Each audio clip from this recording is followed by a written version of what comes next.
During his 6 years representing Maryland's 8th District in Congress, Jamie Raskin has distinguished himself as a champion of American democracy.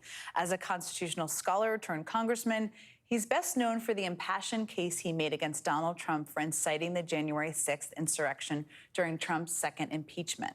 But as I learned, his interests range from William Shakespeare to Bruce Springsteen. In fact, it was a member of Springsteen's E Street Band who gave him the distinctive bandanas he's worn since his chemotherapy for lymphoma last year. I recently joined the congressman for a hike in Rock Creek Park, where we discussed that and much more, including the deeply personal story of losing his only son. Jen Psaki, welcome to Maryland's beautiful 8th Congressional District. I'm happy to be here. Well, Should we go hike? Let's go hike. Let's go.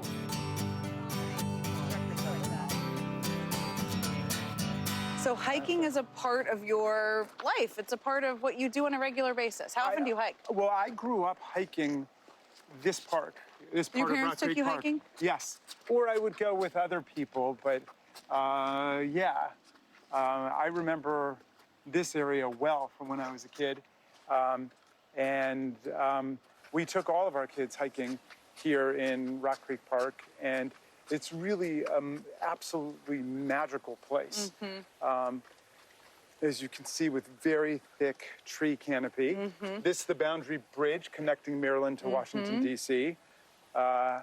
When Donald Trump was inaugurated, and my colleague John Lewis called for a boycott, and we all decided not to go. I instead went on a hike, and I invited all my constituents to come that on a feels hike. healthier. So, yeah.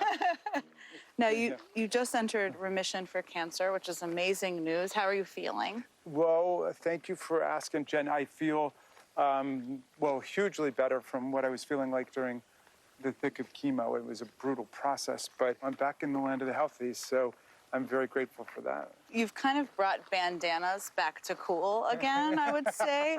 You got one from a pretty famous person, Stephen Van Zandt, right? No, I didn't get one. I got a dozen. Oh, a dozen from him. What was your reaction when you got those? I couldn't believe it. I mean, what had happened was I put one on when my hair really started to fall out with the chemo. And then a reporter said to me, what are you doing? Are you dressing up like a pirate? I said, I'm dressing up like little Stephen Van Zandt, because I always thought it was a cool look, and I figured that would be a way to do it. He saw the article, and then he sent me a big bag of these bandanas, and he said these are... They're not a present, they're a hand-me-down. Oh, but he'd used them. Yes. Okay.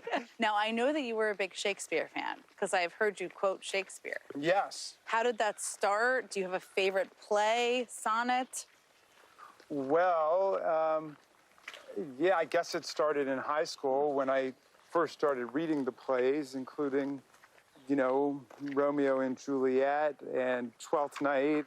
We have a great Shakespeare for young people group in my district called Lumina, and I've rewritten some of the plays for the purposes of the young people producing them, and that's a wonderful feeling to see the light bulbs go off when they understand what's happening in the play. It makes it come to life.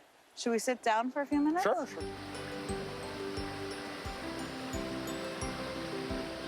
So this is a place you have spent a lot of time with your family hiking, including your son, Tommy. Yes. How did you connect with him in the park here hiking?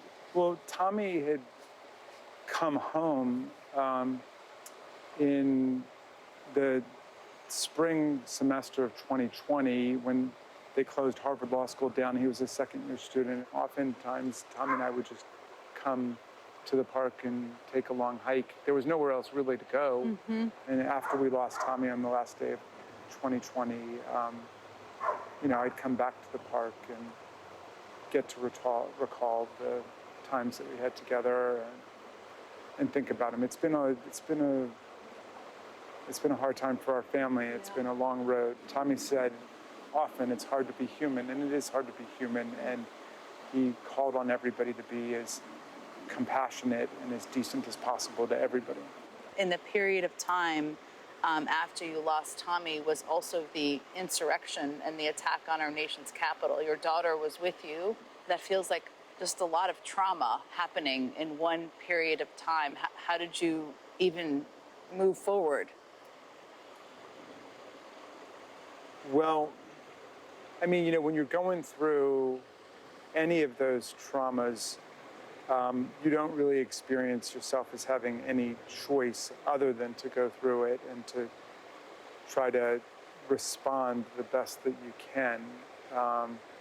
And in some ways, the shocking, catastrophic loss of Tommy was a certain kind of armor against the violence and the chaos of January 6th, because I'd already suffered the absolute worst thing I could ever imagine. And when this was going on, I just experienced a lot of anger and a lot of wonder about how exactly this all happened and who set it up. I didn't feel fear at that point. I mean, Trump has been a test on our system, no question, in so many ways. There's no precedent for so many of these actions that he has been engaged in. Is our system prepared for that? Look, it's up to us. Every generation has to decide how to choose.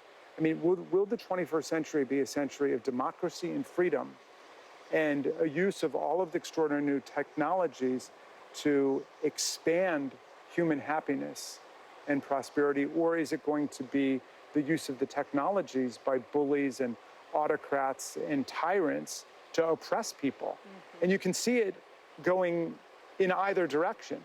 I also want to know if there is a work of Shakespeare, because there are a lot of tragedies in there, that reminds you of the time we're living in today.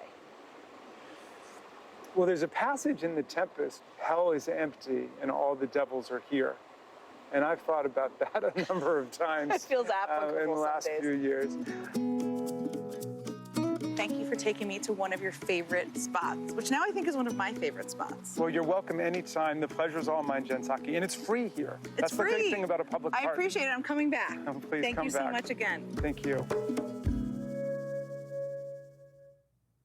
Thank you, Congressman Raskin, for showing me one of your favorite hiking trails and for such a candid conversation.